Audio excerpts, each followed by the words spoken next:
हरिओम। मेरा नाम पुष्कर तिवारी है। आज मैं आपको ज्योतिष एस्ट्रो नासिक, हमारा जो है ज्योतिष एस्ट्रो चैनल का नाम है, मोबाइल नंबर दिया हुआ है, सब कुछ यहाँ पर। मैं आज आपको युति के विषय में समझाऊंगा। युति का मतलब होता है ग्रहों का समावेश। मतलब एक घर में दो से अधिक ग्रह अगर बैठते हैं तो उसको युति बोला जाता है। सबसे बड़ी बात है कि सबसे पहला ग्रह अगर हम सूर्य को मानते हैं तो हम सूर्य की युति सबसे चंद्रमा से करना चाहेंगे पहले। ठीक है, तो आज हम उस कड़ी में सूर्य की चंद्रमा के साथ युति के विषय में बताएंगे। अब देखिए, हमें पहले आप हमारे अगर चैनल को देखते आ रहे हैं शुरू से, तो सबसे पहले तो अगर फर्स्ट बार आप हमारे चैनल पर विजिट कर रहे हैं तो आप इसको सब्सक्राइब कर दें, बेल आइकन को प्रेस करना ना भूलें, ताकि मैं जब भी कभी वीडियो बनाऊंगा तो आपके नोटिफिकेशन में वो आ जाएगा वीडियो, और आप ये ज्योतिष खुद से सीख सकते हैं और बिना पैसे के। तो हमारे विचार से सबसे पहले सूर्य चंद्रमा की युति बताते हैं। शुरू से वीडियो देखते आएंगे तो ज़्यादा समझ में आएगा। ये जो है प्रथम भाव है, फर्स्ट हाउस मैंने बताया है। सेकंड हाउस ये है, थर्ड हाउस ये है ना, फोर्थ हाउस है, ये सब पता है, ये सब मैंने बताया है। फिफ्थ हाउस है, सिक्स्थ हाउस है, सेवन्थ हाउस है, एट्थ हाउस है, ये सबको पता है। नाइन्थ हाउस, 10th हाउस और 11th हाउस, 12th हाउस, है ना। तो ये हाउस है। अब हम बताएंगे कि हाउस में ये युति कैसा होता है। पहले तो हाउस की बात करते हैं। तो अगर फर्स्ट हाउस को ले, ये फर्स्ट हाउस को लिया जाए, यहाँ पर अगर सूर्य है और उसके साथ चंद्रमा है, सूर्य चंद्रमा की युति अगर है तो कैसा फल देगा। सूर्य और चंद्रमा एक दूसरे के मित्र कहे जा सकते हैं, कि नैसर्गिक रूप से वो दोनों एक दूसरे के मित्र हैं। तो सूर्य जो है बलवान होता है ना, और चंद्रमा जो है, सूर्य पहले पिता का कारक होता है, प्रतिष्ठा का, मान सम्मान प्रतिष्ठा कारक होता है, और चंद्रमा जो है मन मस्तिष्क माता का कारक होता है। सूर्य पिता है और माता, तो दोनों माता पिता साथ में बैठने से एक दोष उत्पन्न होता है, जिस दोष का नाम है अमावस्या दोष। मतलब अगर किसी व्यक्ति का सूर्य और चंद्रमा एक साथ कहीं भी इस हाउस में बैठा रहे तो उसको बोलते हैं कि उस व्यक्ति की कुंडली में अमावस्या दोष है। मतलब कि उस व्यक्ति का जन्म जरूर अमावस्या के आसपास ही हुआ होगा, या तो चतुर्दशी को हुआ हो, है ना, तो अमावस्या को हुआ हो, या बोल सकते हैं कि या प्रतिपदा या द्वितीया को हुआ हो। लेकिन अमावस्या के आसपास होने से चंद्रमा कमजोर हो जाते हैं, क्षीण हो जाते हैं। तो ये अमावस का दोष से मन मस्तिष्क पे बहुत बड़ा प्रभाव पड़ता है, और जिस हाउस में ये बैठता है उस हाउस को सीधे सीधे मैं बोलना चाहूंगा कि ये बिगाड़ता है। तो सूर्य चंद्रमा एक दूसरे के मित्र हैं, लेकिन कहीं ना कहीं जो है दोनों में एक सूर्य चंद्रमा को मित्र समझता है और चंद्रमा जो है सूर्य को मित्र नहीं समझता है। ऐसा आप मान के चल सकते हैं जब दोनों साथ में बैठते हैं। तो फर्स्ट हाउस में बैठेगा तो हमारे तन को बिगाड़ेगा, हमारे मन मस्तिष्क माइंड को बिगाड़ेगा, हमारी प्रतिष्ठा को दांव पे लगाएगा, हमें यश की प्राप्ति नहीं होने देगा। कहां पर? फर्स्ट हाउस में शारीरिक पीड़ा उत्पन्न करेगा, तन से रिलेटेड है ये। अमावस का दोष होने से उस व्यक्ति का मन मस्तिष्क बहुत ज्यादा तेज नहीं होगा अगर फर्स्ट हाउस में बैठा है। और सेकंड हाउस में मालूम है कि सेकंड हाउस अगर यही सूर्य चंद्रमा सेकंड हाउस में यहाँ बैठ जाए, सूर्य चंद्रमा अगर ये सेकंड हाउस में बैठे तो क्या होगा? तो सेकंड हाउस में बैठने से वाणी बहुत जो है खराब हो जाएगी, बोलचाल की भाषा खराब हो सकती है। उसके अलावा जो है धन जमा करने में बहुत ज़्यादा परेशानी होने वाली है, इस बात को ध्यान रखना है। दांतों में परेशानी होगी, खास करके राइट साइड के दांतों को, है ना, और उसके अलावा आंखों में भी परेशानी हो सकती है। तो सूर्य चंद्रमा की युति यहाँ बैठेगी तो उसको खराब होगा। तीसरे हाउस में बैठेगा तो छोटे भाई बहन नहीं होंगे, और होंगे तो उनके साथ तालमेल नहीं बैठेगा, परिश्रम ज्यादा करना पड़ेगा अगर सूर्य चंद्रमा थर्ड हाउस में बैठा है। तो फोर्थ हाउस में अगर सूर्य चंद्रमा बैठा है तो माता का स्वास्थ्य खराब रहेगा। अगर यहाँ पर बैठा है तो माता का स्वास्थ्य क्या होगा? खराब हो जाएगा। खराब का मतलब घुटने में उसको दर्द हो जाएगी, माता का दिमागी जो है संतुलन बिगड़ जाएगा, बहुत ज़्यादा सोचेगी, डिप्रेशन में माँ जा सकती है और सुख सुविधा में विलंब इस व्यक्ति को होगा। देखिए, पंचम हाउस में सूर्य चंद्रमा बैठ जाए तो व्यक्ति पढ़ने लिखने में कमजोर हो जाता है। अच्छा, कब पढ़ने लिखने में कमजोर हो जाएगा। और उसके अलावा प्रेम प्रसंग जहां भी करेगा वहां पर वो लड़की उस पर दोषारोपण लगा देगी कि प्रेम नहीं हमें जो है ताड़ रहा था, ऐसा कुछ हो जाएगा। तो फिफ्थ हाउस में अगर चंद्रमा सूर्य दोनों साथ में बैठे हैं तो कहीं ना कहीं बदनामी का दौर हो सकता है। और ऊपर से संतान अगर होगा, संतान हो सकता है, लेकिन संतान सूर्य चंद्रमा बैठने से एक चीज है यहाँ पर कि सूर्य पुत्र है और ये चंद्रमा स्त्री कारक ग्रह, तो इस व्यक्ति का एक पुत्र और एक पुत्री हो सकता है। तो इस हाउस में अगर सूर्य चंद्रमा बैठता है तो कहीं ना कहीं थोड़ा अच्छा फल देगा, लेकिन मन मस्तिष्क में विकार जरूर उत्पन्न कराएगा। अमावस की छवि जो है चंद्रमा मन मस्तिष्क में लगा हुआ हर हाउस में रहेगा। सिक्स्थ हाउस में बैठे तो लड़का लोन ज़्यादा लेगा, लड़की ज़्यादा लोन लेगी और लोन को चुकाते चुकाते उसको कम से कम, चूंकि चंद्रमा की दशा 10 वर्ष की होती है, सूर्य की 6 वर्ष की होती है, दोनों मिला देंगे तो 16 वर्ष हो गया, आधा करेंगे तो 8 वर्ष कम से कम लोन चुकाने में उस व्यक्ति को लगेगा। अच्छा, सप्तम हाउस में सूर्य चंद्रमा बैठे तो पत्नी जो है कैसी मिलेगी? पत्नी तो सुंदर मिलेगी, लेकिन पत्नी का दिमागी संतुलन शंकाधारी होगा। क्या होगा? बहुत ज्यादा आप ही पे शक करेगी, है ना। या पति अगर है, अगर लड़की की कुंडली है तो पति शक करेगा, बात बात पे शक करेगा, कुछ ना कुछ ऐसा करेगा जिससे आप इरिटेशन हो जाएगा व्यक्ति को। देखिए, और सप्तम हाउस पार्टनरशिप का स्थान है। अगर किसी के साथ पार्टनरशिप में बिजनेस किए हैं और सूर्य चंद्रमा साथ में बैठा है तो पार्टनरशिप भंग हो जाएगा, पार्टनरशिप में आपको नुकसान उठाना पड़ सकता है। अब देखिए, अष्टम हाउस की भी बात करेंगे। अष्टम मृत्यु का स्थान है। 8वें हाउस में सूर्य अच्छा फल देते हैं और चंद्रमा अगर दोनों साथ में बैठ गए तो हम बोलेंगे कि ये उतने अच्छे फल नहीं देंगे, लेकिन हमने दोनों की दशा जोड़ा था 10 और 6 16, तो कम से कम उस व्यक्ति की आयु 80 वर्ष के आसपास हो जाएगी।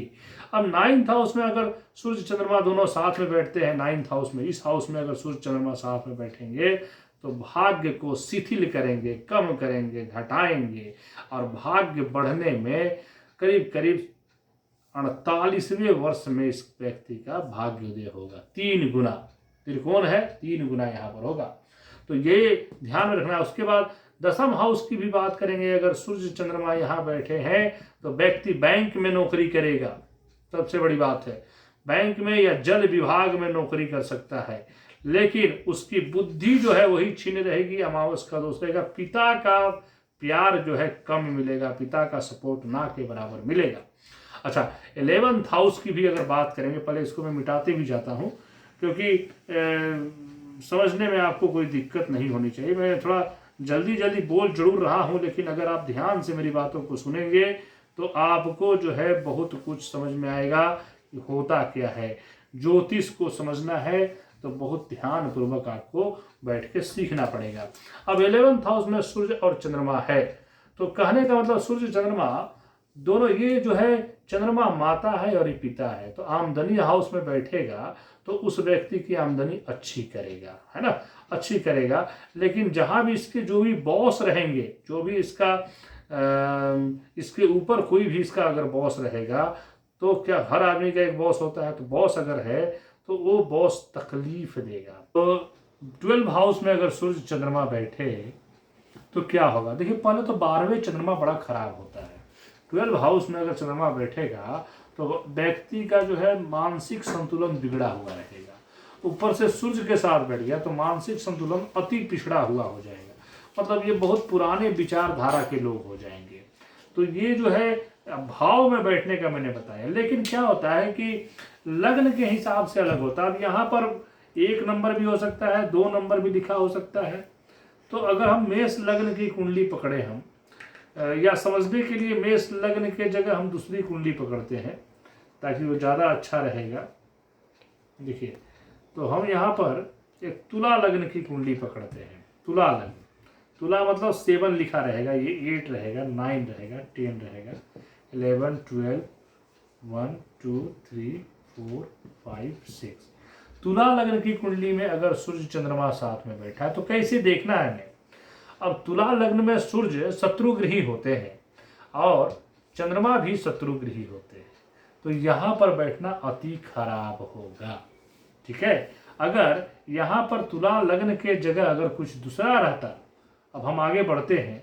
अब यहाँ पर अगर सूर्य चंद्रमा है तो देखिए, चूंकि वृश्चिक राशि में चंद्रमा नीच का होता है और सूर्य जो है वो मित्र की राशि में बैठा, तो आंशिक रूप से खराब रहेगा, मतलब 50% खराब रहेगा, 50% अच्छा रहेगा। और अगर यहाँ पर सूर्य चंद्रमा दोनों बैठे तो चूंकि ये गुरु की राशि है, धनु राशि, तो चंद्रमा गुरु की राशि में मित्र की राशि में बैठा है और सूर्य मित्र की राशि में, तो यहाँ पर ओके होगा, यहाँ पर 50% होगा और यहाँ पर 100% जो है खराब होगा, है ना। 50% खराब, खराब को समझिए ये जो एकदम बुरी तरह से अच्छा होगा, है ना। सूर्य चंद्रमा अगर यहाँ बैठे तो ये भी खराब होगा। क्यों? क्योंकि ये जो है सूर्य शनि की राशि में, माने सूर्य पिता है, शनि पुत्र है, तो दोनों एक दूसरे के कट्टर शत्रु है, तो यहाँ पर बहुत ज्यादा खराब होगा। ठीक है, और चंद्रमा भी शत्रुगृही बैठ जाएगा तो खराब ही होगा। यहाँ पर भी खराब होगा क्योंकि सूर्य चंद्रमा अगर यहाँ बैठे यहाँ भी खराब रहेगा। और यहाँ पर अगर सूर्य चंद्रमा बैठे और राशि है मीन, तो चूंकि गुरु की राशि है तो ये बहुत ही अच्छा रहेगा। माने यहाँ शत्रु के स्थान पर बैठ के भी इनको उतना खराब फल नहीं देने वाले हैं। सूर्य चंद्रमा अगर यहाँ बैठ जाए, सूर्य चंद्रमा अगर यहाँ बैठ जाए तो क्या करेंगे, तो देखिए सूर्य चंद्र अगर यहाँ बैठ गया तो सूर्य मेष राशि में उच्च का होता है, चंद्रमा मेष राशि में अच्छा होता है, अपने मित्र के हाउस में बैठा, तो ये बहुत वेरी वेरी गुड हो जाएगा। तो यहाँ पर पत्नी उसको सुंदर मिलेगी, पार्टनरशिप में जो है जो भी मैंने बताया कि अमावस दोष होने के कारण थोड़ा आंशिक रूप से क्षति रहेगी, लेकिन फिर भी जो है यहाँ पर वो बहुत अच्छा पार्टनरशिप पत्नी के साथ अच्छा काम कर सकता है। अब देखिए बात करेंगे यहाँ पर, चंद्रमा यहाँ पर उच्च का होता है वृषभ राशि में, और यहाँ पर अगर सूर्य बैठ गया, सूर्य शत्रुगृही होता है, तो ये उच्च का है तो 75% सही रहेगा, माने अच्छा फल इस हाउस से रिलेटेड अच्छा फल मिलेगा। अब यहाँ पर अगर सूर्य बैठा है और चंद्रमा बैठा है तो बुध की राशि में शत्रुगृही चंद्रमा होता है, सूर्य मित्र की राशि में बैठा है तो 50% सही रहेगा। यहाँ पर सूर्य चंद्रमा की बात करें तो सूर्य चंद्रमा का ये घर है और सूर्य जो है मित्र की राशि में बैठा है, तो यहाँ पर 100% सही रहेगा। यहाँ पर सूर्य स्वराशि में है, चंद्रमा यहाँ पर बैठ गया, ये मित्र की राशि है, तो ये भी 100% सही रहेगा। सूर्य यहाँ बैठे और चंद्रमा यहाँ शत्रुगृही है तो यहाँ 50% सही रहेगा।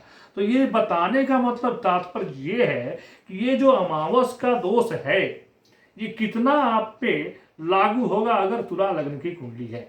ऐसे ही आप कोई भी लग्न की कुंडली बना के उस हाउस से संबंधित निकाल सकते हैं। अब देखिए किसी का अगर अमावस दोष हो जा रहा है तो करना क्या है। मान लीजिए कुंडली में अमावस दोष मिल गया हमें कि अमावस दोष है और 100% खराब है ना, या आंशिक रूप से भी खराब है, तो हमें करना क्या है।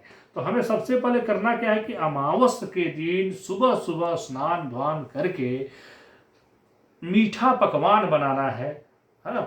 मीठा पकवान में पूड़ी, खीर, पूरन पूरी, जो भी आपको इच्छा है, मीठा पकवान 5 प्रकार या 7 प्रकार का आप लगाइए और अपने पितरों को भोग लगाइए।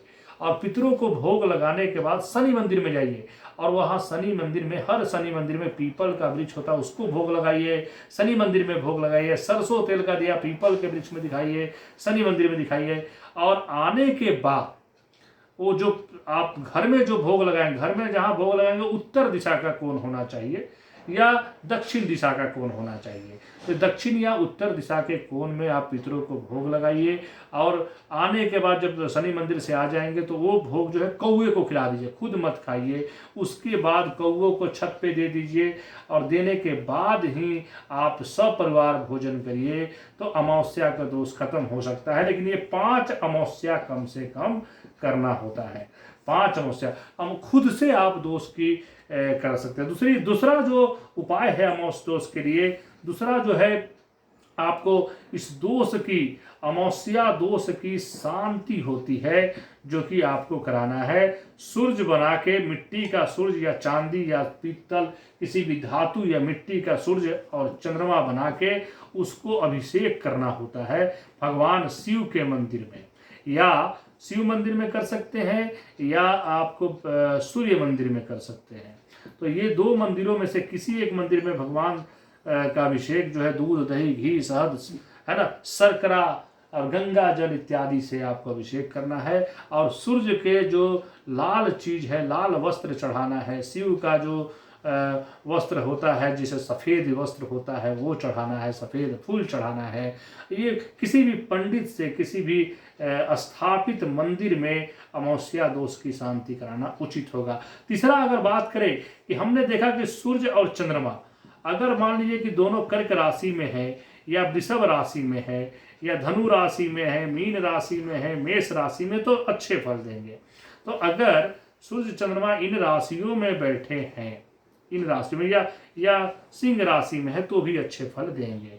माने मेष, वृष, कर्क, सिंह, धनु, मीन, इसमें अच्छे फल देंगे। अगर इन राशियों में है तो आपको देखना है कि अगर ये भागेश है सूर्य या चंद्रमा, तो आपको माणिक रत्न पहनना है। अगर भाग स्थान पे 5 अंक लिखा हुआ है और भाग स्थान पे अगर 4 अंक लिखा हुआ है, तो आपको एक मोती जो है 10 कैरेट का लॉकेट में धारण करना है और माणिक राइट हैंड के रिंग फिंगर में धारण करना है। लेकिन पूरा कुंडली का विश्लेषण किए बिना रत्नों को धारण करना हम वर्जित करते हैं। धन्यवाद। हमारे चैनल को लाइक करिए, सब्सक्राइब करिए, कमेंट जरूर करिए, शेयर करिए और ज़्यादा से ज़्यादा हमारे चैनल को देखते रहिए। बार बार देखेंगे तो आपको पूरा समझ में आएगा। धन्यवाद।